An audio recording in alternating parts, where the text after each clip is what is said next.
హైదరాబాద్ లో కారు బీభత్సం సృష్టించింది. జూబ్లీహిల్స్ రోడ్ నెంబర్ 45 లో తొలుత వేగంగా వెళ్తున్న కారు అదుపు తప్పి రోడ్డు పక్కనే ఉన్న ఇనుప స్తంభాన్ని ఢీకొట్టింది. వెనకాలే వస్తున్న వాహనాలు ఒక్కసారిగా బ్రేకులు వేయడంతో ఒకదానితో మరొకటి ఢీకొన్నాయి. ఈ ఘటనలో 3 వాహనాలు దెబ్బతిన్నాయి. 3కి గాయాలయ్యాయి. క్షతగాత్రులను సమీప ఆసుపత్రికి తరలించారు.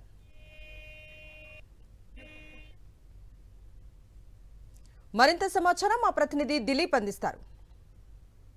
రోడ్ నెంబర్ 45లో ఉన్నటువంటి ప్రధాన రహదారిపైన అతి వేగంగా వచ్చినటువంటి ఆ ఫెరారీ కారు ఏదైతే ఉందో ఫెరారీ కారు వేగంగా రావడంతో రోడ్డు మధ్యలో డివైడర్ పైనటువంటి కరెంట్ స్టీల్ స్తంభాన్ని వేగంగా ఢీకొట్టింది. వేగంగా ఢీకొట్టడంతో స్టీల్ స్తంభం ఏదైతే ఉందో మొత్తం కూడా పడిపోయినటువంటి పరిస్థితి కనిపిస్తుంది. ఫెరారీ కారుకి సంబంధించి ఈ ప్రమాదం కాసేపటి క్రితమే ఆ ప్రమాదం జరిగింది. ప్రమాదంలో అయితే ఎవరికి ప్రాణాపాయం అయితే జరగలేదు, కానీ అతివేగంగా జరిగింది. చూసుకోవచ్చు, ఎయిర్ బెలూన్స్ 2 కూడా ఓపెన్ అయినటువంటి పరిస్థితి కనపడుతూ ఉంది. చాలా అధికమైనటువంటి స్పీడ్తోనే బలంగా పోల్ని ఢీకొట్టింది.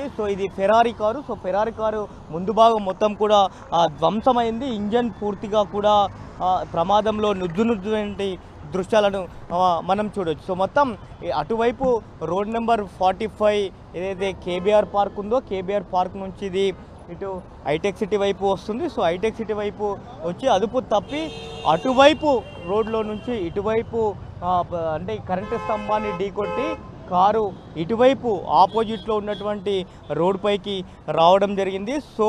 ఈ యొక్క ఫెరారీ కారు అతివేగంతో రావడంతో సడన్గా వెనుకున్నటువంటి వాహనాలు కూడా బ్రేక్ వేయడంతో మరో 2 కార్లు కూడా ప్రమాదానికి గురైనటువంటి పరిస్థితి కనిపిస్తుంది.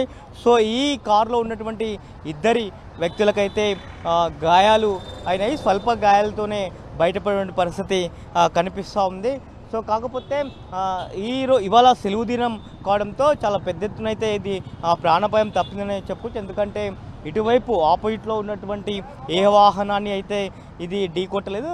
అటువైపు నుంచి ఏదైతే ఇటు హీరో బాలకృష్ణ ఇంటి నుంచి ఇటు హైటెక్ సిటీ వైపు వెళ్ళేటువంటి ఈ రోడ్ నెంబర్ 45లో ఉన్నటువంటి అటువైపు నుంచి వస్తున్నటువంటి వాహనము కరెంటు స్తంభాన్ని ఢీకొట్టడంతో పెద్ద ప్రాణాపాయం అయితే తప్పింది. ఒకవేళ ఆ కరెంటు పోల్ని ఢీకొట్టకపోతే మాత్రం ఇటువైపు ఆపోజిట్గా వస్తున్నటువంటి వాహనాన్ని బలంగా ఢీకొట్టే ఉండేటువంటి అవకాశం ఉంది. ఇటువైపుగా చాలా పెద్ద ఎత్తున కూడా అంటే ఈ వాహనాన్ని తరలించకపోవడంతో ఇటు ట్రాఫిక్ జామ్తో కూడా వాహనదారులు తీవ్రమైనటువంటి ఇబ్బందులు పడుతూ ఉన్నారు.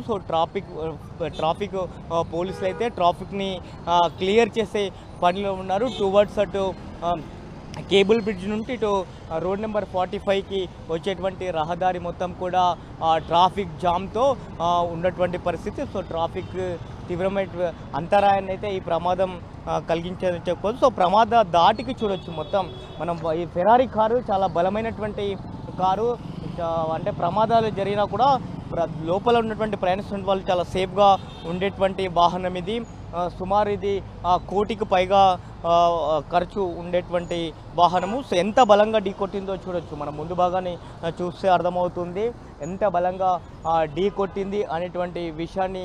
ఇక్కడ ఉన్నటువంటి సిచ్యువేషన్ని ముందు భాగాన్ని చూస్తే మనకు అర్థమవుతుంది. ప్రస్తుతం మరి ఈ వాహనము ఎవరిది అనేటువంటిది అయితే తెలియడం లేదు. ఎందుకంటే దీనికి సంబంధించి వెనకాల ఎలాంటి నెంబర్ ప్లేట్స్ కానీ లేనటువంటి పరిస్థితి.